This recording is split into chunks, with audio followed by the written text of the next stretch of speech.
is a presentation of the iRacing Esports Network.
To the front bumper, and he hits him again now. Ray Alfala into the outside wall. He's going to pass nearly 3 cars down that front straightaway, and he's going to get them all done with. What amazing. Lee to the inside goes Logan Cloudman is going to touch in.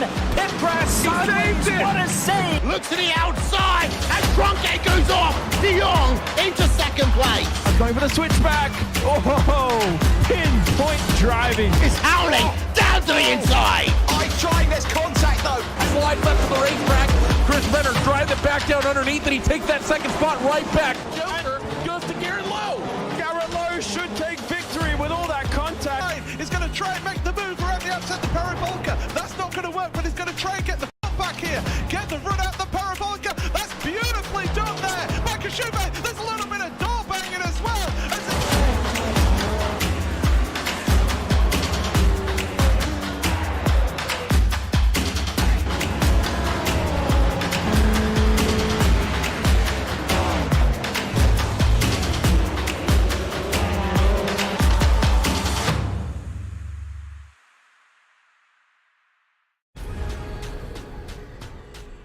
The most realistic online racing sim ever made.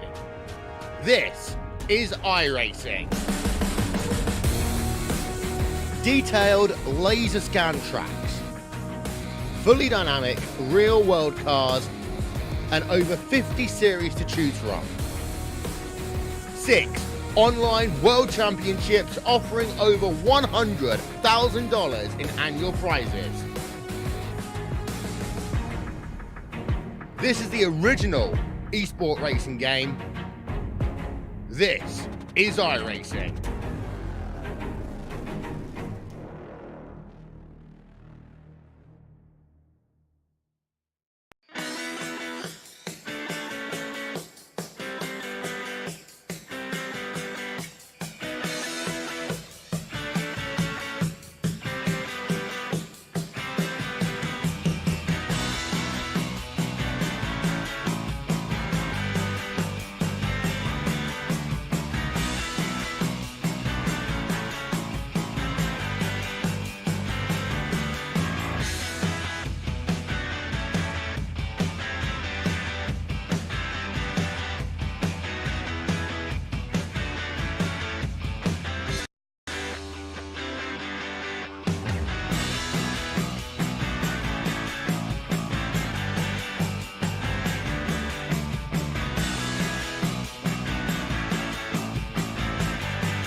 Welcome, one and all, to a very special season finale event here on the iRacing Esports Network, presented by ourselves, SimSpeed TV. This is the SimSpeed Porsche Supercup Australasia, round 10 at the Mount Panorama Circuit, the final round of the season.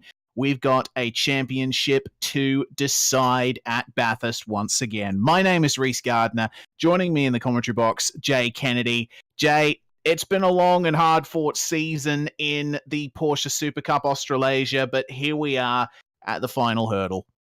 Yeah, thanks, Reese. It's been an awesome season. We've seen some incredible racing, and tonight we're definitely going to have a great show. Bathurst always turns it on. An hour race, one pit stop required. It's a completely different format. We've only seen it once throughout the season so far, and it's going to be an awesome event. Looking forward to seeing how it plays out, and great to see that we've still got the championship up for grabs as well, with 3 drivers that have a mathematical chance of winning. Yeah, certainly. Those drivers are Joshua Anderson, Michael Healy, and David Haynes. Josh Anderson, 27-20, the number of points he has. He is the clear favourite for the championship, but Michael Healy not too far behind. He's been Mr. Consistency and is the champion of last season. David Haynes still in it by just a little, purely by consistent finishes.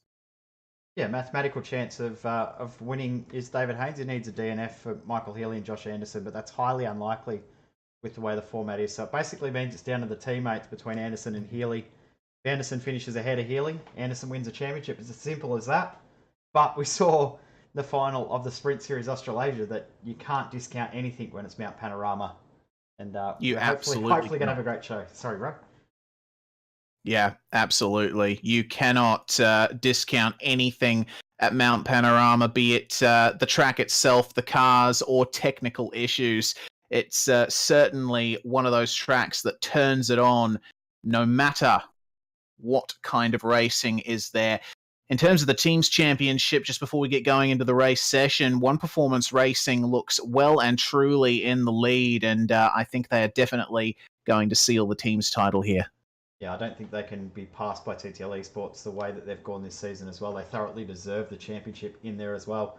Great to see Trick Sim Sports coming through late in the season as well. They've sort of had a bit of a resurgence in this series late on in the season, and great to see a few other teams doing very, very well as well, with DPR once again being the best of the rest from the big name teams. They've done a great job and really come a long way throughout the Porsche Supercup and also the Geodesic Racing Sprint Series Australasia. How about that privateer team, eh? They go all right, that privateer team, don't they? Bit of a rising star, eh? Privateer. Look out for it in the next championships we hold in the AusNZ community. But joking aside, it just goes to show the breadth of talent that we have in this field, that the privateer drivers as a grouping are currently 3rd in the team's standings. That really goes to show, doesn't it? Been amazing to see the different drivers that we've had throughout the series as a whole, and that we've seen all different sorts of winners, all different sorts of formats, and all different sorts of racing as well. It's gonna be a little bit sad to have this season finish up. We've had some great fun on Wednesday nights over the past 20 weeks, and for it to all end tonight is actually a little bit sad. I'm a bit upset about it. Yeah, I think that too. It's been quite nice having, every Wednesday night taken up with some form of racing, with, of course, Sprint Series Australasia and this. It's a real shame to see this series go, but hopefully it can come back for another season and we can see what kind of talent graces us that time around. It certainly has been a series that has shown the multi-talentedness of quite a few drivers in the AusNZ community. Well, we are in the race session now, and the grid will be as follows. Joshua Anderson has taken pole by just a couple hundredths of a second from Dane Warren for All-Star Motorsports. Michael Healy is in 3rd, with Ethan Warren and Greg Stewart rounding out the top 5. Gary Hamilton in 6th, with Jordan McDonnell in 7th. Scott Kozlowski in 8th. The top 10 rounded out by Adam Briggs and Ross Rizzo. David Haynes will start from 11th position. Hard work for him to come through and win the championship. Must win the race and hope for some misfortunes from both Anderson and Healy. Jimmy Ball alongside him on the 6th row in 12th position. Thomas Hinds and Cameron Dance on the 7th row with Cody Bircher, Richard Hunter, then McMillan, Weston, Harris and Cossey rounding out the top 20. Steve Jansen for CMR team in 21st, with Isaac Edwards in 22nd. That's the last driver to set a time, and the rest of the drivers currently in the server, including myself, mistakenly, apologies. Jake Maloney has taken the grid with Mitch McLeod actually starting up in last place. So El Nabi, Maloney, and McLeod rounding out your field tonight. But we are getting ready to go here at Bathurst. Josh Anderson starting from pole, and it's going to be a short run to turn one. But we know from past races at Bathurst that the first lap is always an interesting one. The revs are rising. We wait for the green flag. The final round of the SimSpeed Porsche Supercup Australasia is go. And Josh Anderson looking to come under immediate attack from Dane Warren, who's gotten a very good start, attempting the outside at Hell Corner. Not able to do it. But Dane Warren tucking right in the slipstream there. We've got a big battle on for the lead already. We have in the background, we saw a little bit of a slide from Thomas McMillan, but at the front, Warren's going to have to go around the outside. Going to be tough to do. We've seen it done, but it's not easy to go around the outside through Griffin's Bend. And Anderson's going to lead them away going up the mountain the first time. Yeah, certainly. But, you know, Dane Warren, he needs to be careful here not to interfere too much in the championship battle, because he is sandwiched between position 1 and position 2 in the drivers' standings right now. So if he makes contact with Anderson, if Anderson crashes due to those actions, then it's going to be a free kick to Michael Healy, which will certainly be an interesting way to end things. But Anderson, across the top, seems to very much be holding his own. And Michael Healy already carrying a little bit of damage, it seems. Yeah, Healy with a little scrape on the wall. It's very, very easy to do going up the mountain as they come down through the dip for the first time. And Healy doesn't look comfortable. It looks like Ethan Warren's applying a little bit of pressure. And Healy's looking in his mirrors a little bit more than looking ahead at the moment. Yeah, which is something that he doesn't really need to be doing right now. He needs to keep his eyes forward and on those top two.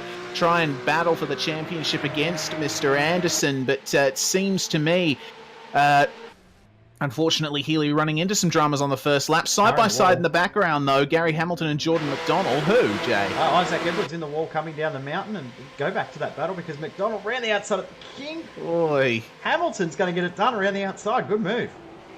Yes, indeed. And McDonald in a little bit of trouble now versus Scott Kozlowski. Adam Briggs in this as well. Proper battle here for the remaining positions in the top 10. Look at David Haynes having a look at the inside of Ross Rizzo at Murray's. Oh, two-wheeling it a bit, losing momentum. Unfortunately, that is not... Oh, caution flag? That might be for Edwards. Yeah, Edwards has stopped at Forest Elbow, so we are under caution. So... going to mix up the strategy here. We know that the drivers need a pit stop, but it would not be a bad move for some of these drivers in the midfield. Take a pit stop now, and when they have to make their actual pit stop during the race, they'll have a very, very short stop. Yeah, certainly will. That would definitely make things a bit easier for quite a few drivers in the field.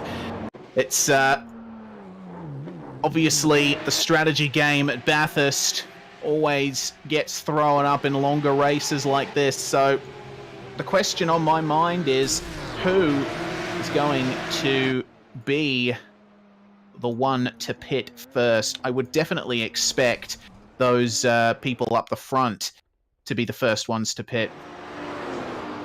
Yeah, we've seen some really mixed up strategies play out with these guys. So I think Anderson and Warren might stay out, but the likes of Healy, he's got nothing to lose there. You already see him slowing down. Possibly might even look to get a little bit of that damage fix that he's got. True. And try and work his way back through the field. But guys from about 10th, 12th back, David Haynes would have to come into the pits. Got nothing to lose. Just got to try something different and hope for the best. But he needs to get to the front. So staying out there, I don't know if it's the best move for him. But a few guys might come in and get that dash of fuel and then go from there.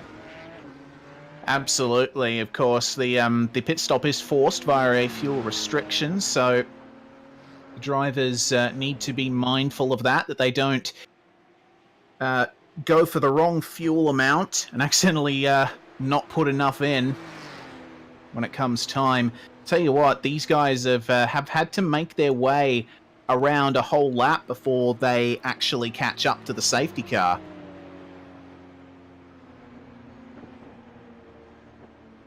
Which is a bit interesting. Seems that the timing of the pace car call was obviously not...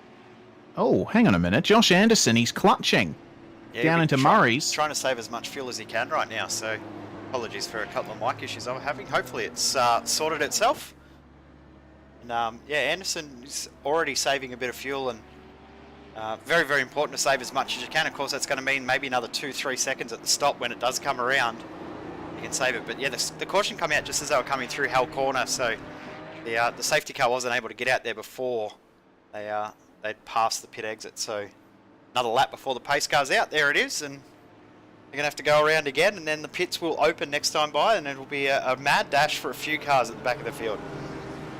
It certainly will. Now, of course, the race being timed, it's certainly going to mean that the race distance is a bit altered due to this safety car. So a lap around Bathurst in terms of pace car speeds, I suppose, is somewhere in the realm of 3 minutes in these cars. Would that be correct, Jay? Yeah, I think you're about right there, around the 3.5 minute mark. That lap there where they were just slowing down a little bit, 2:30. So, of course, they got another 2 laps under caution, and probably mean we're going to have about 48 minutes of racing or so to go. That could make it really interesting, as you said, with the strategy play. 50% fuel restriction as the drunk pace car driver just decides to hit the wall a little bit there and continue on. Absolutely. One thing we were talking about just before we come on the air is the amount of wind out on the circuit at the moment. It's incredible how windy it is out there on track. Yeah, absolutely. It's 34 km/h winds from a northwesterly direction, so that translates to a slight headwind down Conrod and a slight tailwind up Mountain Straight. Which so definitely help for the draft. Yeah, definitely. Down Conrod. I was going to say the draft down Conrod, and it'll also help with the braking into the chase as well, because then as you come around the corner at the chase, you're then fully into the wind, and will really help guys be a little bit more committed, and we could see some extra passing opportunities into the chase. One thing they'll have to be careful of is as they swing into Griffin's Bend, they'll then have the wind right behind them, and they'll have to make sure that they don't get caught out by that wind as they go through the corner there. It could unsettle a few cars, force them a little bit wide. Yeah, absolutely. There would be basically completely broadsided by the wind through Griffin's. Dane Warren currently on the flash button on the headlights. So Isaac Edwards has gone into the pits and retired, it seems. He is out of the car. So the field backing up now behind the safety car. Only had one real mover through the field on that first flying lap. Jake Maloney +4 positions. Now finds himself in position 20, and Jason Cossey has dropped back to the last of the current runners from 20th back to 24th. But I think that's more just to get out of the way of those guys that we know are very, very quick at the back. McLeod, El Nabi, even Steve Jansen, who's done a great job recently, and Maloney coming through the field. It's going to be really interesting to watch how those guys go and how they tackle this traffic. Yeah, 100%. I'm really looking forward to seeing that, because obviously the start of the end of this safety car period is going to be a rolling single file one. So it should mean a bit of a cleaner run up and down the mountain, a bit more of a chance for certain people to make moves. So the pit road should now be open, and we'll see who goes in. It looks like our leaders definitely staying out. And who's that? Oh, Sislowski faking it.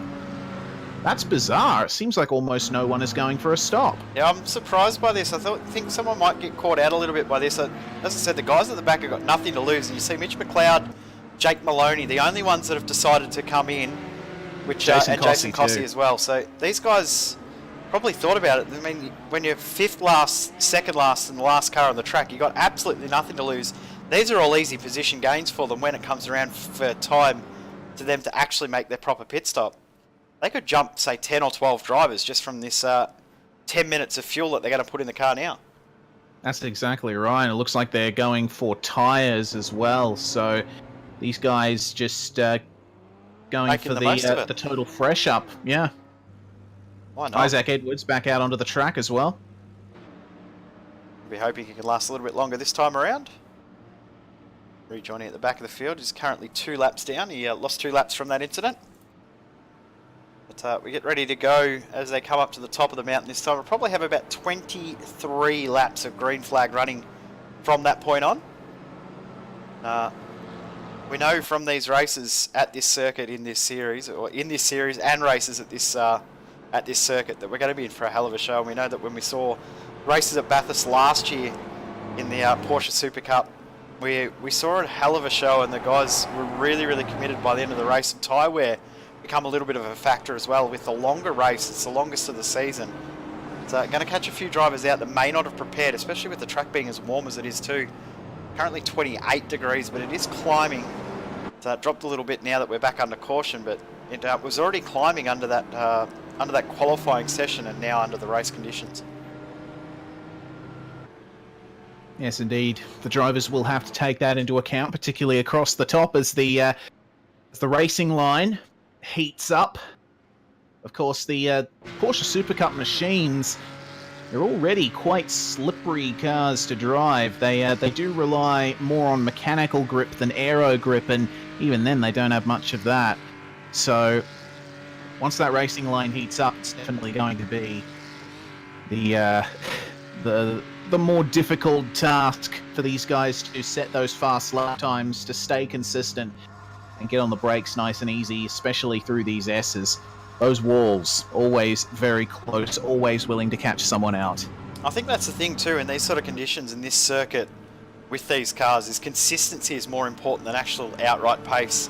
If you can lap consistently within your best lap time, lap after lap, you're going to find yourself in a much better position than the guys that might be really, really quick at the start but just have a massive fall off.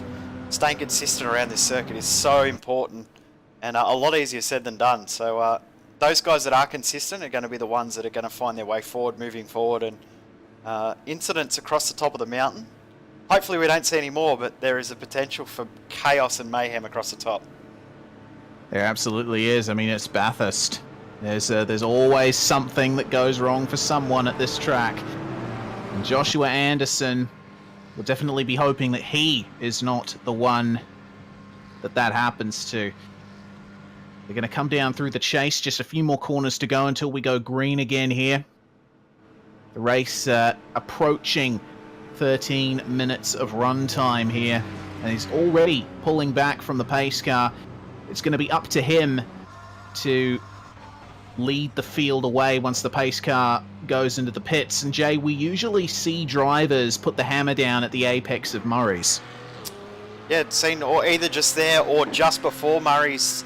And Josh Anderson has driven a lot of races real life with safety car conditions, so know how to play this and work it out, understand when's the right time to go. And you can see waiting. I think he's just going to pull away just before the apex.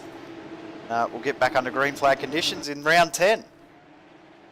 He goes directly at the apex as the green flag flies. We are away racing once again. The driver's starting lap 5. Already in the background, Ethan Warren pressuring Michael Healy there. But the field is well and truly away. Looks like a nice clean run through the first turn for just about everybody. Scotty Harris having a slight off, but other than that, seems okay. Side by side, though, Gary Hamilton and Greg Stewart. This could get interesting. Sure could. Stewart holding onto that position, but Gary Hamilton looks like he wants to get moves done, and moves done quickly. Dame Warren also looking really quick. Just moving aside and trying to put some pressure on Josh Anderson. Not able to do it yet, but I think Anderson will be starting to feel that flurry from behind. Has got an incident. Jordan McDonald very, very slow coming out of the cutting. Yeah, very much so. This is a very awkward position for David Haynes to be in behind him, almost glancing off the wall there. So now Haynes sandwiched between McDonald and Jimmy Ball. So Jordan, unfortunately, that's a very bad place to make a mistake, because there's nowhere for you to go off track and let the field by in a constructive way. He's managed to get himself going very nicely, though, which is good to see. The field's just going single file now through the S's, as you would. Cody Bircher pushing very hard there behind Thomas McMillan. McMillan a little bit of damage to that rear wing as well, so he's clipped the wall at some point. Oh, Bircher though hit the wall very hard. Yes, indeed. Just getting on the throttle a bit too early out of Forest Elbow. Easy to do in these cars. Oh. McLeod. Oh dear. And it looks like the front end of that thing well and truly smashed in. That's a real shame to see. What on earth happened to him there? CPR looks like he just lost it. Replay on screen. We'll see exactly what happened. Maybe a technical issue at the same time and just around his corner. I know he's been playing with a lot of new equipment in the last few days, and that won't be what he wanted. It's negated any advantage he had from that pit stop, but it's on for the lead because Dane Warren and Josh Anderson broken away from the rest of the field. Warren's sticking with him here. Warren's just done the fastest lap of the race. And this is going to be on up the mountain. Tailwind, of course. See if it helps. Yeah, certainly. The driver's reaching just over 230 kilometers an hour as they crest the hill. Anderson going defensive against Warren, and have a look at how much stronger Dane was on the brakes there. Unfortunately, just wide. Keeps it out of the wall though. Very well held. We know from experience, Jay, just how hard it is to maintain the outside line through Griffins. It's not only hard, it's almost impossible to hold that outside line. So Dane did a great job to not hit the wall and not lose too much momentum. He's dropped a couple of tenths, but the way that he's looking at the moment, he's going to close that back up and close it up fairly quickly. But Anderson, you can tell he's a bit worried. He's a little bit nervous because he's defending very aggressively so early. Yeah, he definitely is, and I think that really shows, above all, that Warren may have the advantage in race pace. You can see how much he's drawing up on Anderson coming down the mountain through the S's. In qualifying as well, these two are pretty evenly matched in times. Anderson got the pole, and then Dane Warren took the pole away by 2/200ths of a second. And then Anderson got it back again by 2/200ths of a second. So these guys have been trading lap times all night long. And now in the race, they're going to match lap times pretty much the whole way through. As just seeing Scotty Anderson's losing a couple of spots, and Jake Maloney's going to come through. A little bit of damage to the rear of his car. Yeah, certainly. Unfortunately, Forzen Elnabi coming through at Forest Elbow made contact with Harris. So that's a bit of a shame for Scotty. But Maloney through into what will now be, I believe, 18th position. CPR Cup Parts replay on screen of that with Harris and Elnabi. And as you see the contact there, one of those incidents that you see all the time at Bathurst. We saw it between teammates in the real life 1000. It happens all the time where a car up the inside there just doesn't quite judge, or the car on the outside doesn't quite judge the other car. And tell you what, the front race, we've got OPR versus ASM, OPR versus ASM. Yeah, battle packs splitting up into 2x2 here at the moment. And Warren has caught right back up to Anderson, done a very good job to claw that gap back. We'll see what he can do, but Anderson, you can definitely tell, is under a lot of pressure right now. Holding up well, though. Oh, no! Oh, no! Dane Warren! Oh, goodness me, that's a very awkward spot. On the wall. Safety and that car. is the caution flag out. Yep, no surprise with that call. But Dane just clipped the inside wall coming through that section of track. Just got a little bit of understeer and then tried to overcorrect it. Then the car just straight into the wall when it found grip. Yeah, goodness me. I tell you who also didn't benefit much from that one is Michael Healy, who unfortunately clipped Warren there. So he's got a bit of damage from that, I would gather. Just slight, though. There's a little bit. Might not have had as much damage as we originally might have just thought. gotten away with it. Yeah, might have got away with it. Just a slight little clip. But that was a heavy hit for Dane Warren. He's back in the pits. He is out of the race. And that's disappointing because that was shaping up to be a really interesting fight there.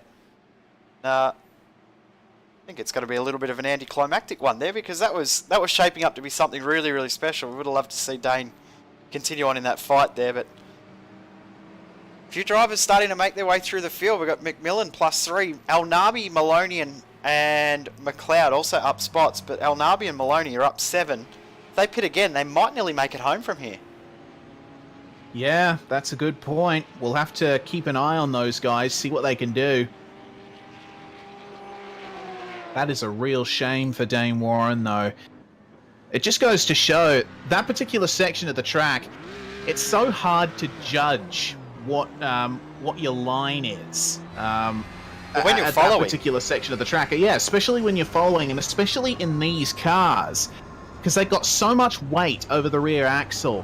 When you get on the throttle, you're basically just guiding the front tires as to what to do. You're not so much steering the car, you're more just suggesting where it's going to go in these Porsches. So you turn in just a slight bit too early, and that is going to be the end of it at a track like this. Well, as I said, a little bit of understeer as well, which you get when you're following another car, and left-hand drive as well, which can catch a lot of drivers out, which race or who race this track quite a lot in the V8 Supercar. Jumping into a left-hand drive car can catch you out a little bit. Now, that could be something that's happened there to Dane Warren, because we know how much he drives the V8 here. But it's going to really mix up the strategy. I wouldn't be surprised to see most of the field come in under this caution period. From there, we're going to be pretty close to making it home on fuel. That puts it down to about a 34 minute sprint. So essentially it turns into business as usual for this series over the... Sort of, yeah. Yeah. Oh dear, I do think there needs to be a sobriety test for that pace car driver. Yeah, he's not sure who it is in the pace car, but... Can't say I recognise him. No, I don't either. He's, he might have snuck in. How's security at the gate? He's not a Bathurst local for sure. No, certainly not. Of course, talking of that, this is public road, so anyone that has never ever experienced the Mount Panorama circuit in real life, make sure you do go and experience it, because it is an absolute surreal place. We talk about it all the time, but we only say it because we absolutely mean it. It is so surreal to go there and actually experience this track. Yeah, Bathurst, subject to more commentary cliches than just about any other circuit in Australia, possibly the world. So. Yeah, deservedly so. Those cliches, they always have a root in reality, and Bathurst is definitely a circuit that is that really matches up to the myth. It's an amazing place, and it's got an amazing aura around it. The entire city of Bathurst has an amazing aura around it. When you can come into the city and you see the mountain off in the background, and just get a feel for the entire city. The entire city is motorsport mad, essentially. Great to see that we've got places around the world that are still motorsport mad, like we used to have way back in the day when we used to have tracks everywhere. It's a bit sad, but Bathurst City Council do a great job. Of course, they're building a new circuit in the coming years as well, so they'll have permanent racing, and then we'll have the mountain as well. Yeah, definitely, and a big plus for that is that it will bring motorcycle racing back to the Bathurst area. Obviously, the first race at Bathurst was a motorcycle race in 1938, and the Easter racing carnival, I suppose you could call it, was a big part of this track's history. But unfortunately, those concrete walls, while they definitely helped the cars, they didn't help the bikes. And the last motorcycle race at Mount Panorama was in 2000, and so two-wheel racing coming back, definitely a plus. Yeah, of course, the good thing is that the Easter weekend carnival hasn't disappeared. They've now converted it into the Bathurst 6 Hour, which has gone above capacity 3 years in a row as well. So to say that motorsport is dying is definitely not true, and everyone loves racing at the mountain. And to do it, Anderson stays out. Oh, Greg Stewart tried to jump into the pits ahead of Ethan Warren, which you're not allowed to do. You've got to stay in your line, and he's just been turned by Ethan Warren, who made a late call to jump in the pits. Ouch. And significantly, Anderson staying out. That hurts him. Yeah, definitely does. So I'm just going to quickly dissect that Greg Stewart incident. Go back and have a bit of a look at that, because certainly a couple of things happened there. So on board with Greg Stewart now coming through the chase, but you see what he does. He just, as soon as he jumps into the pit lane, he goes to accelerate and pass all the other cars, which you're not allowed to do. It is NASCAR style rules, so you do need to stay behind the car ahead of you, regardless of if you're in the pit lane or not. And Greg was just trying to take advantage of Ethan dropping off the pace a little bit there, because he wasn't sure what he wanted to do, and paid the price for that.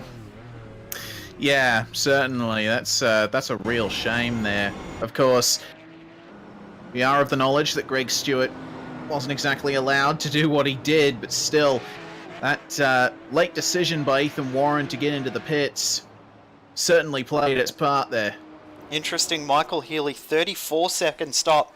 He's dropped all the way back to 18th position. The likes of Steve Jansen, 6.9 second stop. Ethan Warren, 7.3, 7.5 for Hamilton. So I'm thinking Healy's taken tyres. The rest have not. Fozan El Nabi and Mitchell McLeod have taken tyres for the second time. That was a little bit interesting. Yeah, that's definitely not something that I expected. I thought they'd stay on that same set of tyres for the rest of the race. Well, especially when everyone around you has done that, unless he actually had a little bit of steering damage from that incident with Dane Warren when Warren hit the wall. But we've got 3 drivers that have stayed out at the front of the field: Anderson, McDonald and Ball. Now they're going to act as a little bit of a buffer to help out Anderson get a little bit of a breakaway from the rest of the field. I don't think he needs it. The pace he's had. No, I don't think so either, and I definitely think that the decision by Anderson to stay out, I mean, his championship is definitely helped by Healy taking that long stop, but I feel like maybe he's banking on there being another safety car, which is always a bit of a rolling of the dice, even at Bathurst.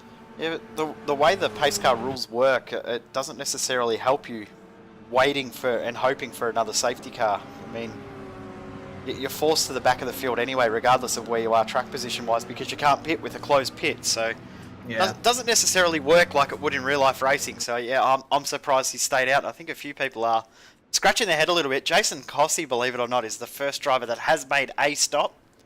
Although, of course, he pitted under that first caution period. Probably still will have to come back in, but at the moment he's plus 16 positions as well as Steve Jansen.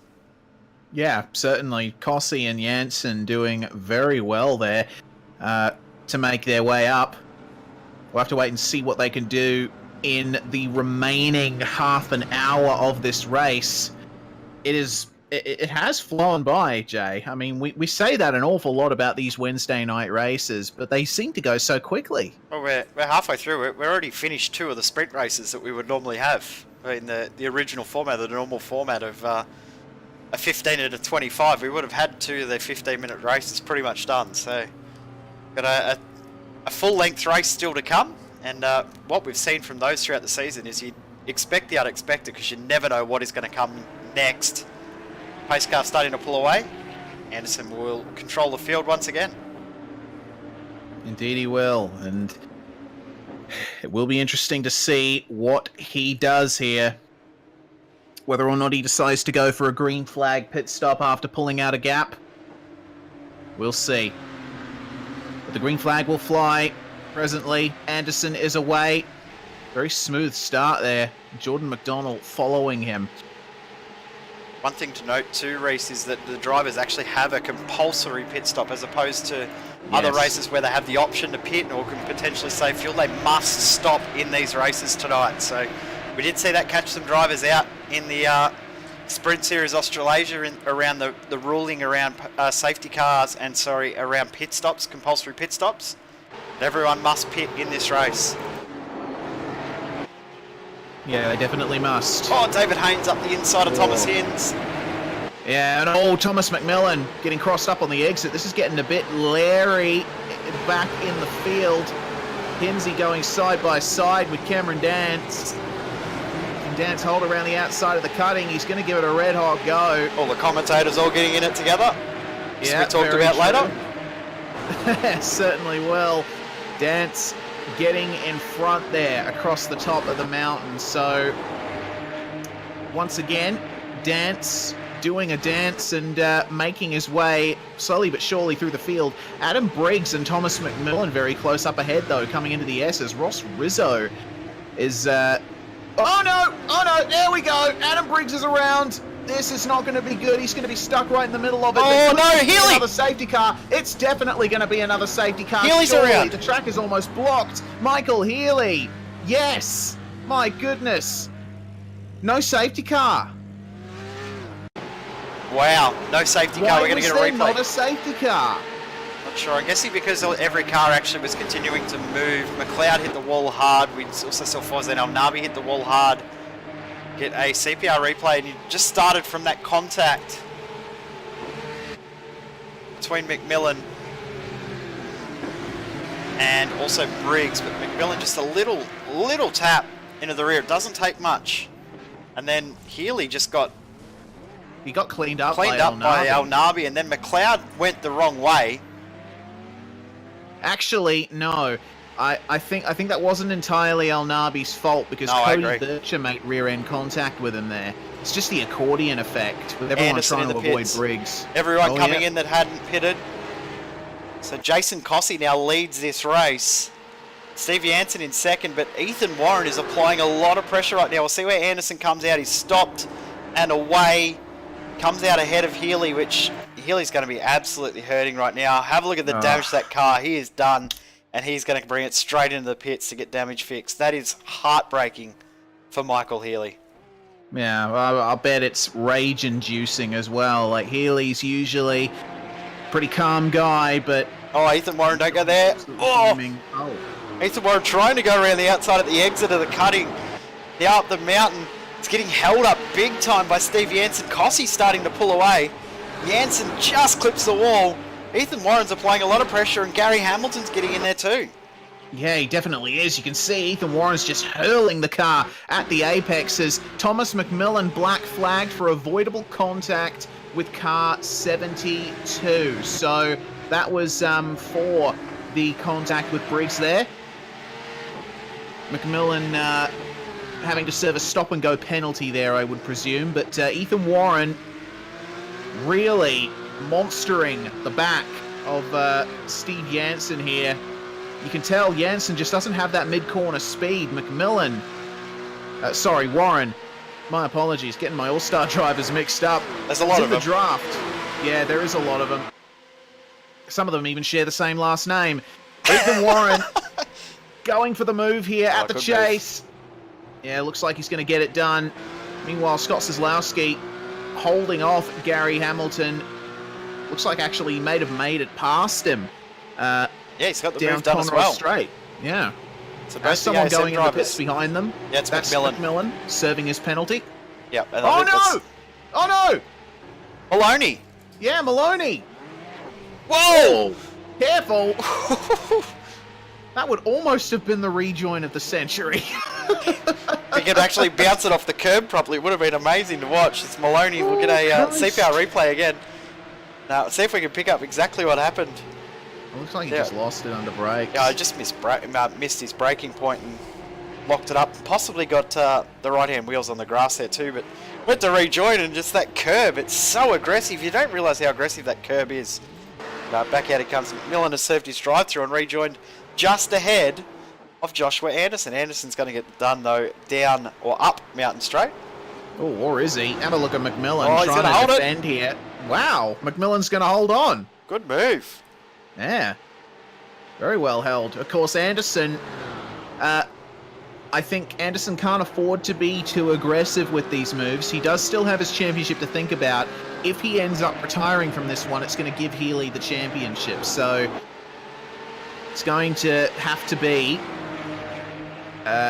priority number one for Anderson to keep it nice and clean here.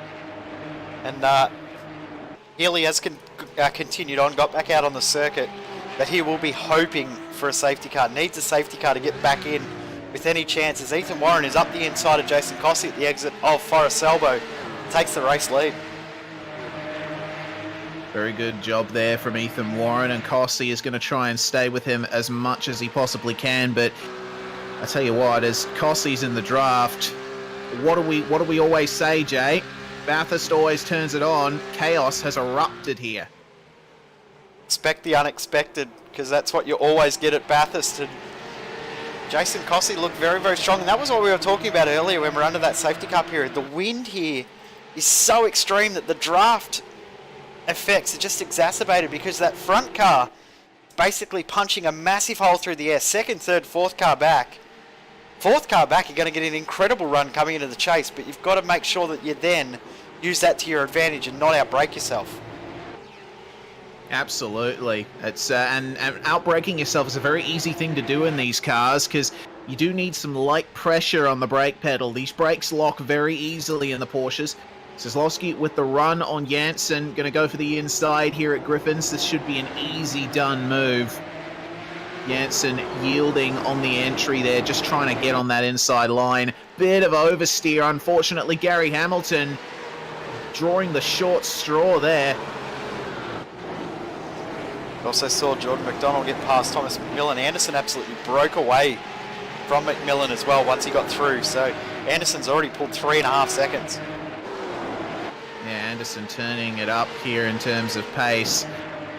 I'm sure priority number one for him at the moment is to just get back to as high a position as possible because the main championship rival, Michael Healy down in 22nd, David Haynes, meanwhile, occupying, I believe, 7th position under a lot of pressure from Hins, Dance and Stewart.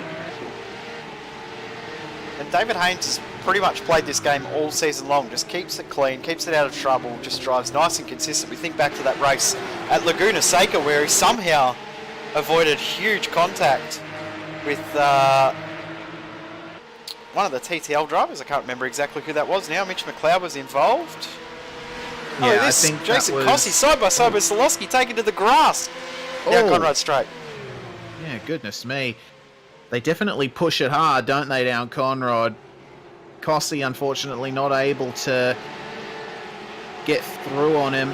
And Steve Janssen actually has managed to hold on very well versus Gary Hamilton. Car around. Oh. Jordan McDonald around at the crest on Conrad Straight. And I think we might see another safety car here because he is stopped. Safety car is out.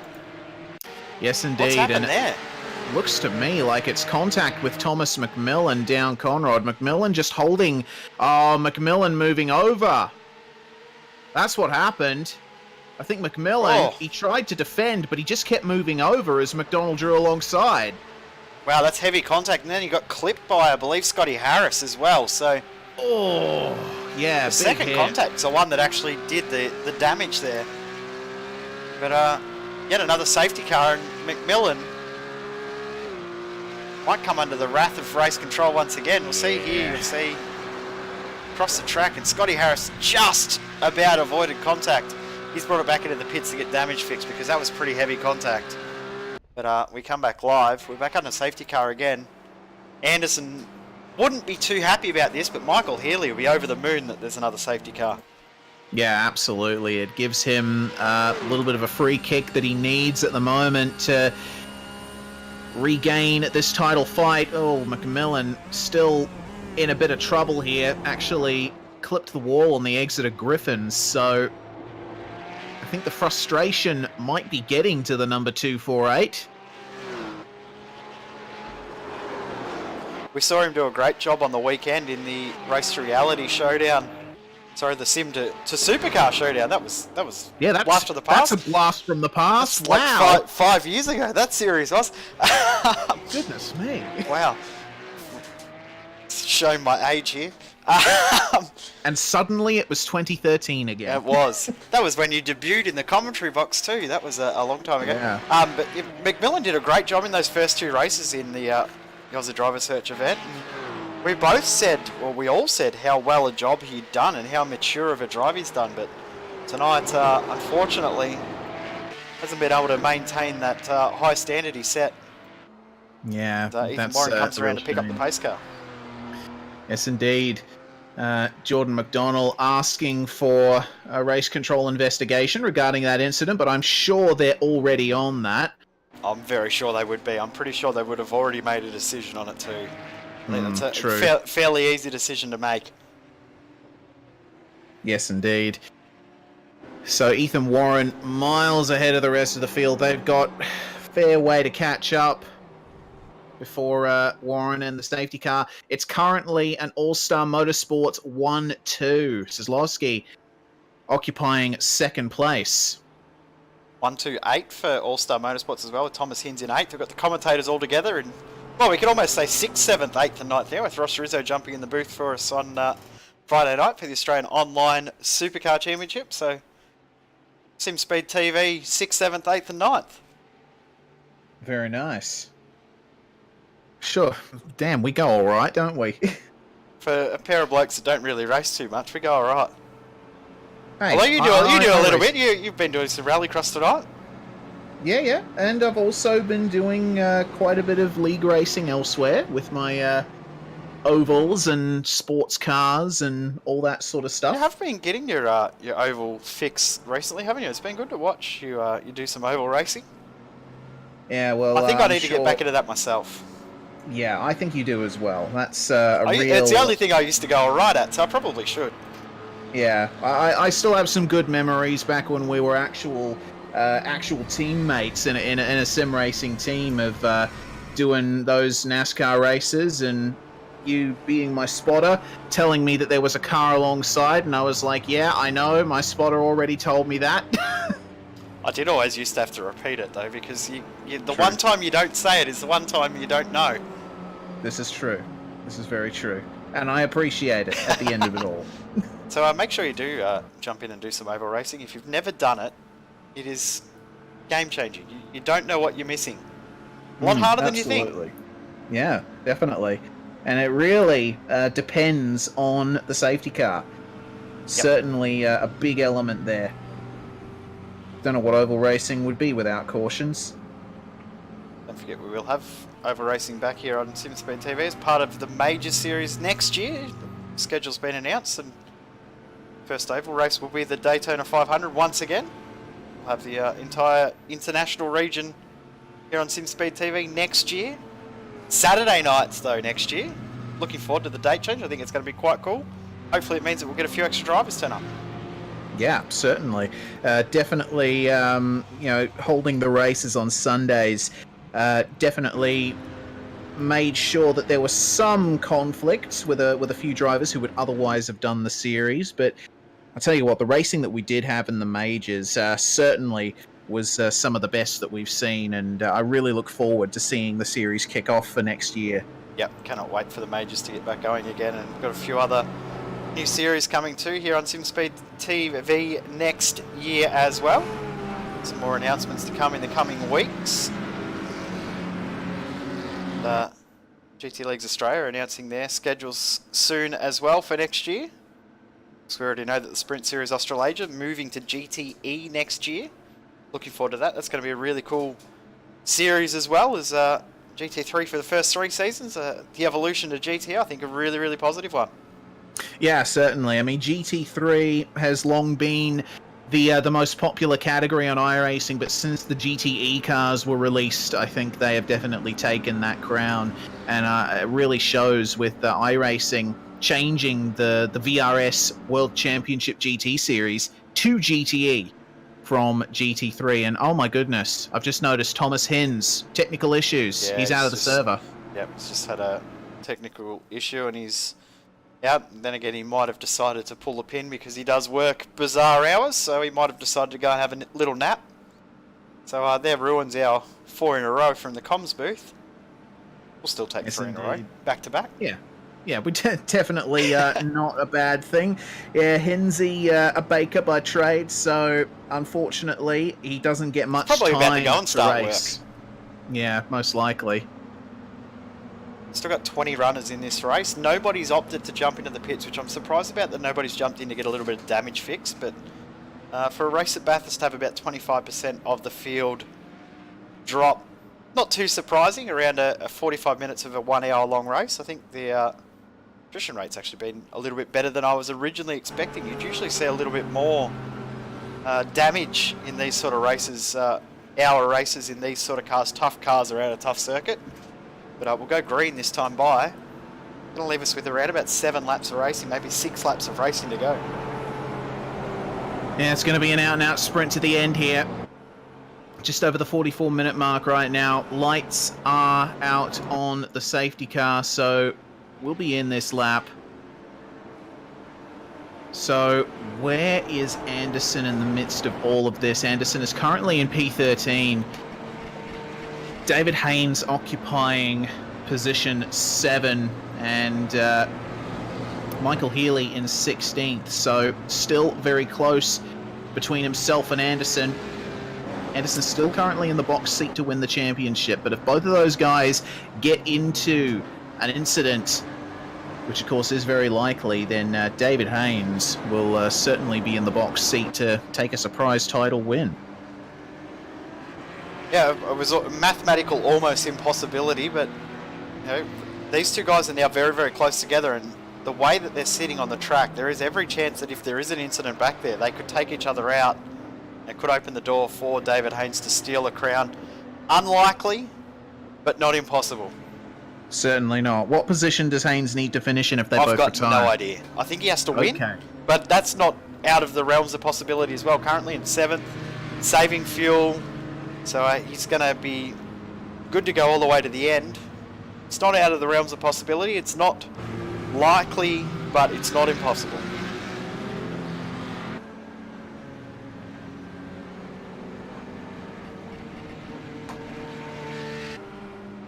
Well, coming down Conrod Straight for the 16th time. All-Star Motorsports really standing a good chance of ending on a high despite Dane Warren's unfortunate incident earlier on. Yeah, it sort of changed the whole complexion of the race, that incident from Dane Warren. I'm sure he won't be too happy with how that's played out, but his brother's doing a good job in his absence at the front of the field, with Ethan now leading this race. He's going to lead it with about 13 minutes to go when we go green. Lead it coming into the final phase of this race. I believe from this point on as well, there'll be no more safety cars as well. Right, well, that's certainly going to change things up a bit for drivers who may have been hoping for at least one more opportunity to get themselves back into the pits and perhaps gain a bit of a strategy advantage, but that is indeed the end of that. So Ethan Warren now following the safety car quite closely compared to what other drivers have in this race so far.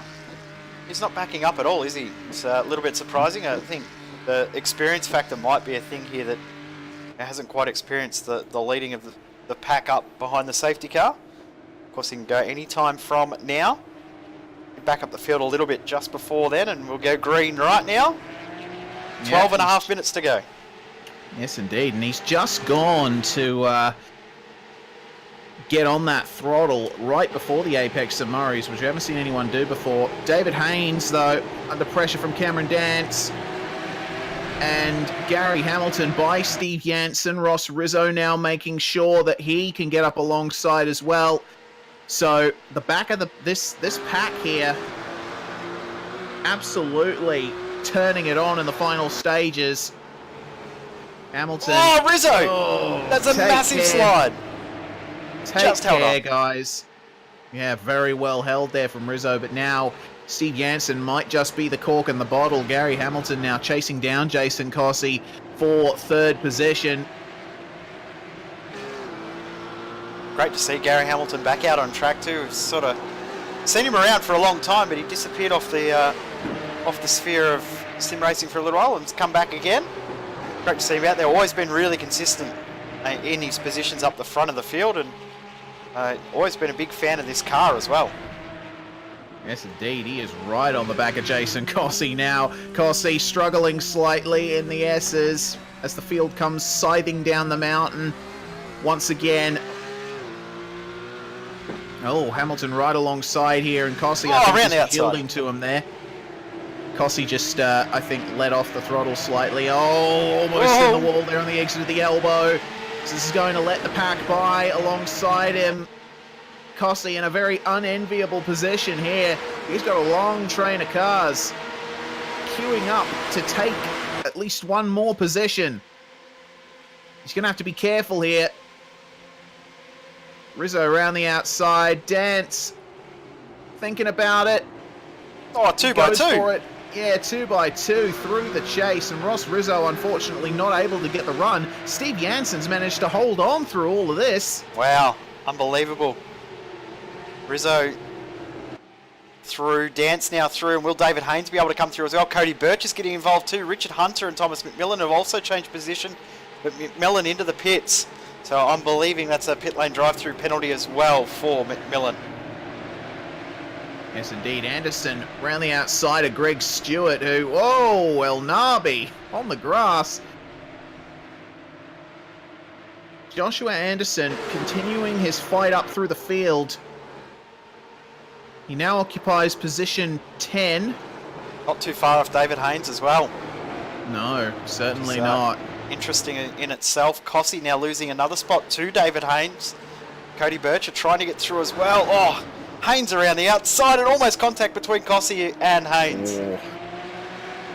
Yeah, but they managed to get away with it. Oh, and Cossey very slow. He's backing up the rest of the pack here. Cody Birch. Pack's going to get angry too. Oh, he certainly is. Oh, Cossey's in the wall. There we go. Oh, he's taken Anderson. Anderson's upside down. Oh my God. Wow. My goodness. Oh my. The championship's completely flipped on its head. We just heard too from race control that there would not be any cautions unless there was something unbelievably huge. Well, that was almost it. Healy now ahead of Anderson. If they finish where they are right now, I believe that that's Michael Healy's championship. It might just be. Wow, we said that there was a potential for incidents. I don't know if Anderson's going to make it back to the pits here. Well, he's slowly crawling his way through the S's here, really struggling to maintain control of that car. Oh, how would you be? And Anderson did absolutely nothing wrong there. Well, Anderson was just following there, was making sure that he left a little bit of a gap to try and come through with either of them. Made a mistake, but that was not the mistake he was expecting to happen. And Anderson now going to have to bring it into the pits. He's limping down the mountain. 4 spots between he and his teammate in Michael Healy. Anderson, don't loop it around. He's into the fence. Struggling to bring it home, but he's trying to get it home as quick as he can. Adam Briggs also in the pits, who got caught up in that one. And we'll probably also see Jason Cossey come into the pits. He's got smoke coming out of the engine. It's all about the points from here. Anderson can't retire. He needs to salvage some kind of points finish here, but he is around on the entry of the chase. Oh, man. But he needs to get into a points-paying position, because anything can still happen here. Even though the race is in its dying stages, anything can still happen, and those few points might just make the difference. But, oh, Anderson really struggling to maintain control, but I think he will indeed make it back to the pits. Go back up the front because Steve Jansen, Ross Rizzo, Cameron Dance, David Haynes, these guys are going at it. Not too far off as well as Cody Bircher. But this pack has got very, very angry. Dance looks the most racy out of all of these guys, as we've seen throughout this season. Dance is able to get moves done. And of course, Jansen did qualify right at the back of the field, so definitely a little bit of a pace advantage for the rest of these guys. But not able to get the moves done. I think the wind is probably playing a factor in that as well, because it's tough to pass with the current wind conditions. Yeah, it certainly is. I mean, these guys are going to have the mother of all drafts behind Steve Jansen, but will they be able to take advantage of it? Jansen doesn't have anyone to draft himself, so Anderson is back out on the track. Stayed on the lead lap too. Very fortunate. Oh my goodness, have a look at Ross Rizzo going for the dive on Steve Jansen. Oh, they almost make contact. Wow. Jansen holding on around the outside. This is a superstar drive from Steve Jansen at the moment. The amount of pressure that he is managing to hold off from these guys is absolutely immense. And I think this really shows, like, his 2018, Steve Jansen, we barely gave him the time of day at the start of the year, but now he's featuring right in the spotlight. Rizzo! And goodness me. And see, that right there is the pressure getting to Ross Rizzo. He's just unable to get the move done on Jansen. Wow, what a race-changing moment that was. Anderson has got back out on the circuit, currently in 17th position. We need to get an update from race control in regards to points. McMillan has come in the pits, but Healy now is in 12th. We'll see if we can get an update if the guys stay in this position that they're in now as to who wins the championship. Of course, there's still going to be reviews post-race. I'm sure there's going to be a few incidents that are going to be reviewed after this race is complete, as Forzen El Nabi through on Cody Bircher, side by side through Griffin's Bend. Through the cutting. Oh, Bircher in the wall! Oh! Track's blocked. Oh, no. Oh, the Healy's in that. Oh, no! Oh, no! I'll tell you what. What has gone on tonight? David Haynes is looking better and better as time goes on towards the end of this race. Oh, who knows? Who knows? That's all started from Bircher and El Nabi side by side. And Bircher just over that little rise, just clipped the wall on the inside.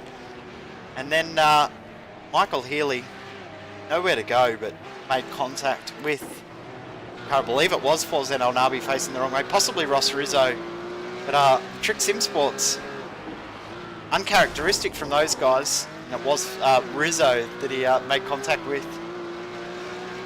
Just when we thought that this race was starting to settle down, it's changed again. Goodness me. It certainly has. I mean, goodness. Yeah, it looks to me like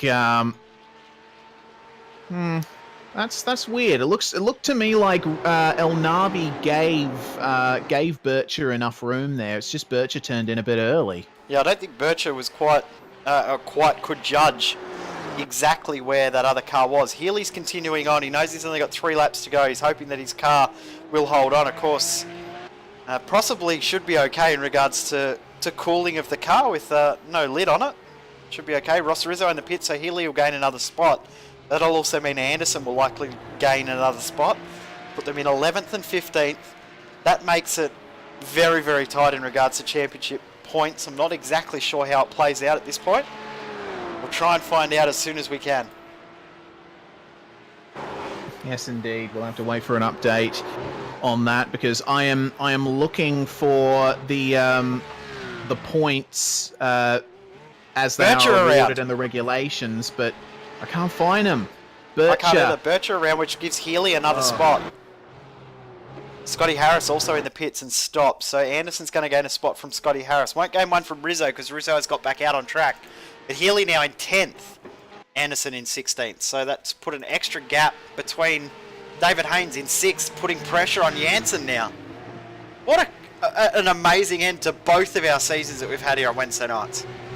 Yeah, absolutely. It's been absolutely crazy. Bircher just got on the wall again and is really struggling with that car right now. Isaac Edwards just coming up on him here. And I think Bircher, he's going slower and slower and slower. He might retire here.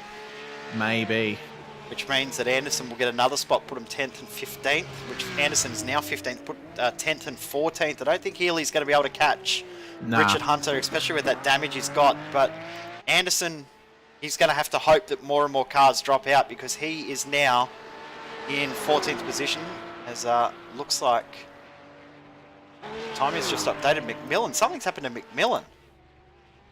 He's hit the wall very hard. We'll get a CPR replay, and we're about to go on to 2 laps to go. Yeah. What has happened to McMillan? He's hit the wall. Oh, massive contact with the wall. He's just car not handling well. He's done exactly the same thing as Dane Warren. Yeah, that's almost really unfortunate. Yeah. Just ricocheting between those concrete walls. And that puts an end to what's been a horror race for McMillan, really. He's really gotten the short end of the stick there. Made a couple of bad decisions. He'll bounce back from that, though. He's doesn't lack any heart, does Thomas McMillan, as Steve Janssen. No, the heart that he's got in this race has been very, very impressive, and currently in 5th and holding off David Haynes and very, very aggressively doing a great job. Absolutely. I was saying that Janssen's 2018 has been a fairy tale year for him. He's had some very strong results in the latter part of the year, as have quite a few drivers from Team CMR. Reese, we've got an update in regards to the points. If they finish in their current positions, Anderson is clear by 3 points. Oh. Birch is gotta continuing. remember. So if Healy can get a spot somehow, which is very, very possible if there's an incident, the championship is not done. No, it's not over. Certainly not. Yeah, if Healy passes anyone without Anderson gaining another position, then yeah, that is Healy taking the championship. So Ethan Warren coming into the chase for the second to last time. He will get the white flag this time by. So we're going to have one more lap of racing at the front of the field. Actually, Healy's in trouble. He could lose a spot to Adam Briggs, who's closing up quite quickly. We'll go to that because Jansen and Haynes is not changing position. I think Haynes is quite comfortable and happy just sitting there behind at the moment. Knows that he doesn't have to worry behind, but Briggs could have a factor in regards to the finale of this championship if he can get this move done, which it looks like he's going to do very, very easily. Healy's just got no straight line speed. In fact, I think he lifted off. I think he's also struggling in regards to keeping the car in a straight line too. The car does not look like it's tracking overly well. What a heartbreaking night for all of the One Performance drivers. They've got so many drivers out in the field and none of them have had any luck other than bad. You can see under brakes there how much Healy's struggling, but the clock is now at 0. This is the last lap of the race. We'll see if it stays as it is. Healy in 11th. Anderson in 14th. Looks like at the moment Anderson has done enough. And just enough at that. Literally just. Yeah, absolutely. What a season it has been. What a season finale it has been. It's always the same at Bathurst. It's never the same. The more it changes, the more it's absolutely the same every single time. Now in regards to the current positions, it is a 53-point advantage to Anderson. So Anderson now with one hand on the championship as he comes around to start his final lap. The nerves will be starting to rise, but at the same time we'll be starting to feel a little bit more comfortable about that gap. Yes, indeed. I don't even know if he's quite aware of what the gap is right now. Probably just hearing from his teammates who are watching the broadcast. But Ethan Warren is the only driver that's really kept it out of trouble at the front. Yeah, definitely. Him and Scott Kozlowski. Kozlowski a bit of a dent, but other than that, Ethan Warren absolutely has done everything right in this race. Here at Bathurst, it's all about staying out of trouble, and he's going to lead a possible 1-2 because Gary Hamilton bearing down on Scott Kozlowski. It looks like he might not get him. Ethan Warren taking the win here. Fantastic victory, fantastic 1-2 for All-Star Motorsports, and Gary Hamilton to third. An excellent drive from him. And Steve Jansen, man of the match. Yes, indeed. Man of the match, Steve Jansen. And Cameron Dance doing what we always expect him to do, making it 4th from 14th. David Haynes, though, another excellent, mostly trouble-free race.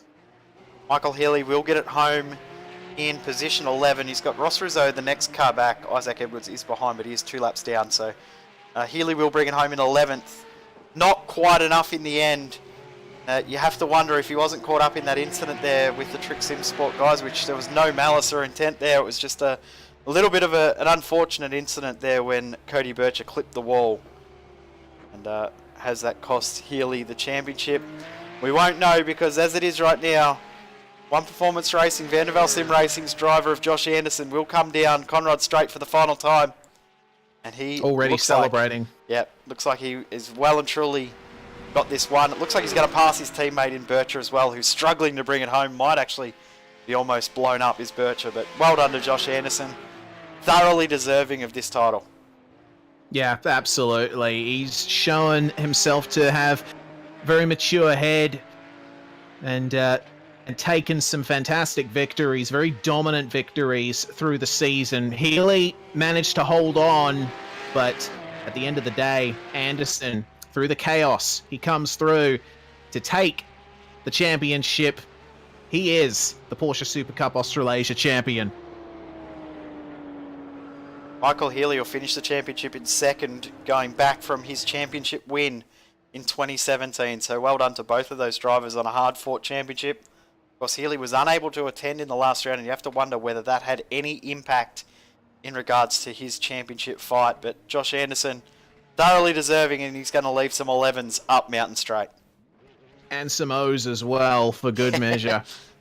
Leave a big 111.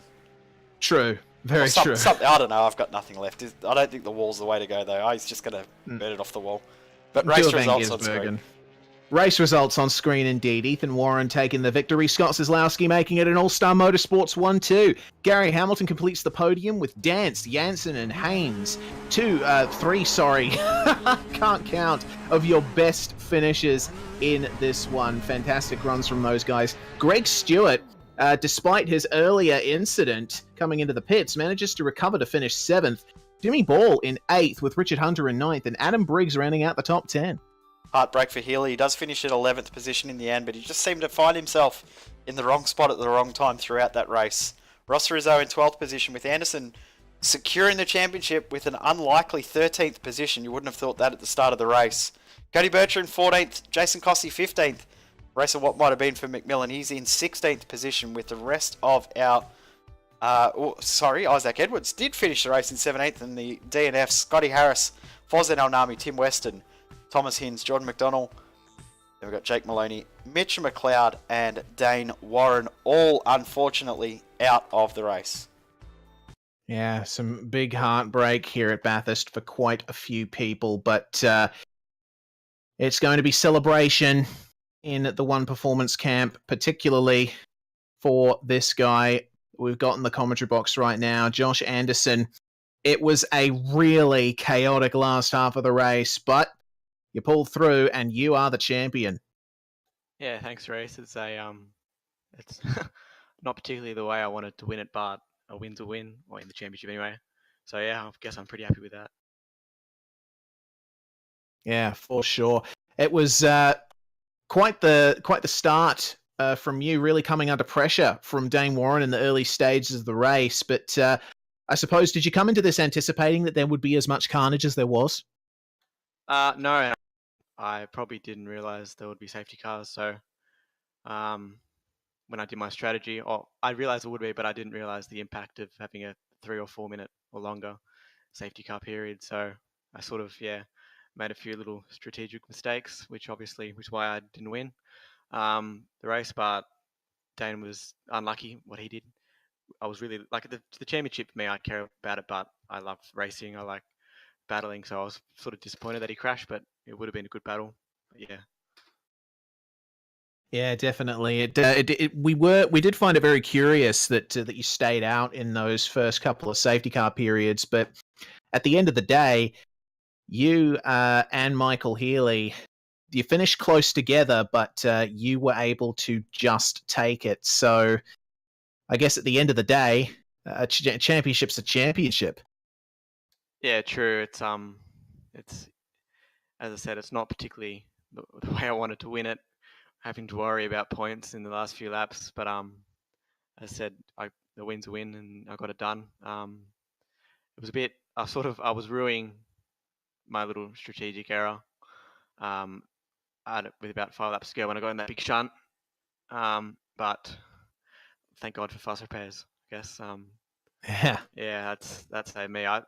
And even then, to be honest, I wasn't driving particularly smart in those, because I'm very, very competitive. I hate not winning, and I probably should have just in P11 or wherever I was, just given up and taken the spot. But I was pushing a little too.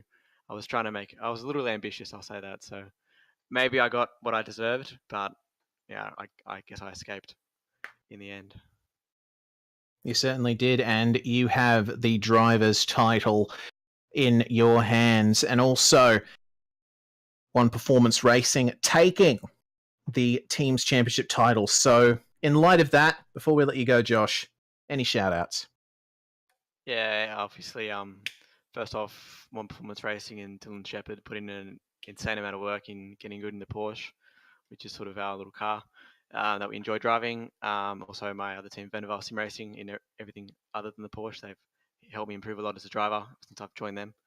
So, and everyone, like tonight, we had in Discord, Scotty, Jordan, Jimmy, everyone doing and Cody especially at the end there, I should add, doing my strategy and telling me how many points I needed to do, and Cody letting me pass at the end there he didn't have to do that. It was really top marks. So yeah, it was pretty good to see. Excellent stuff. Joshua Anderson, your championship winner in the SimSpeed Porsche Supercup Australasia. Jay, we've interviewed the championship winner, but you have the race winner. I do, and I know that this man didn't want to come in for a chat at all. Ethan Warren, congratulations. You just played the strategy game right, kept the car out of trouble, and picked up the win. Congratulations. Yeah, thank you. It was actually good fun, yeah. Firstly, why didn't you want to come up for a chat? Oh, a bit nervous. My first one. I'm going to say congratulations. This is your first broadcast win here on SimSpeed TV, I believe. Yes, I think so, yeah. Well done, mate. Congratulations. It's been a long time coming, and this year probably hasn't quite gone to plan for you, but finishing off the season very, very well. Talk us through the strategy game for you and what your plan was, especially at the start of the race there, the pressure you're applying on Michael Healy. Yeah, I was just trying to keep the car clean basically the whole race. But we had Rizzo in the Discord. He was basically helping us out the whole race. We had this strategy, like we pit under safety car, and yeah, we'll kind of tossing up whether to do it or not, and finally made the call, and yeah, it kind of worked out in the end, really. And then we saw that Anderson pit, and yeah, kind of wondering why he did, because it sort of messed him up a bit, but yeah. Talk to us about what happened in your pit stop there, though, when you were coming into the pits, contact with Greg Stewart there. Yeah, that was interesting. I kind of made a last decision to come in after seeing, I can't remember who was ahead of me, but kind of, yeah, I'll take the blame for that, I guess. Either way, first ever broadcast win here on SimSpeed TV. Congratulations. Who would you like to thank? Yeah, thank you. I'd just like to thank, huge thanks to Racorp, Cascentric, and Sim Racing. So congratulations, Ethan Warren. First ever broadcast here on SimSpeed TV. We might wrap it up, though. Reese, we've got one last announcement to make before we wrap it up. And GT Leagues Australia have done a great job throughout the year in regards to all of our broadcasts that we've brought here. Yeah, absolutely. It's been a pleasure to present these championships as well. Certainly filling what has been a bit of a void in the AusNZ community in the past year. Of course, you know, the V8 supercar gets the spotlight a lot of the time and is the most race car by far in our area of the world, but our sports car racing scene definitely deserves some recognition, and all of this has definitely gone some way to mitigating the lack of exposure that we've sometimes seen it get. But yeah, Sprint Series Australasia coming up next year. Certainly excited, especially with the run to GTE. Yep, so we can confirm 10 rounds starting the 16th of January next year, Wednesday nights once again. So looking forward to that here on SimSpeed TV next year. So make sure you do tune in nice and early in the year. It'll be great to start that off with a bang. It'll be our first week back broadcasting too after our Christmas break. We'll have a big week that week. We've got, on the Monday, we'll have the return of the V8 Supercars. Wednesday, we'll have the Sprint Series. And then on the Saturday night, we're going to have the first round of majors. So it's going to be a big welcome back to racing when we come back from our Christmas break. Absolutely. It's going to be an absolutely huge year, 2019. Stay tuned to our social media channels for all of that. We are SimSpeed Esports on Facebook, and we're also SimSpeed Esports on Twitter. Also subscribe to the iRacing Esports Network for your almost daily dose of iRacing live broadcasts. Jay, it's been a fun season for sure. It has been both seasons that we've brought for GT Leagues Australia. All 3 seasons, actually, with the Oceanic Endurance Championship as well, have been a huge amount of fun, and we thank the entire crew at GT Leagues Australia for all of their support and continuing to support us here at SimSpeed TV as we go forward and on to bigger and bigger things in the coming months and years. Certainly. Thank you very much, everyone, for watching. Our pleasure to present this broadcast to you tonight. You have watched on the iRacing Esports Network, presented by ourselves, SimSpeed TV, the SimSpeed Porsche Supercup Australasia, a crowned champion in Joshua Anderson, and a first-time broadcast race winner in Ethan Warren. We'll see you later.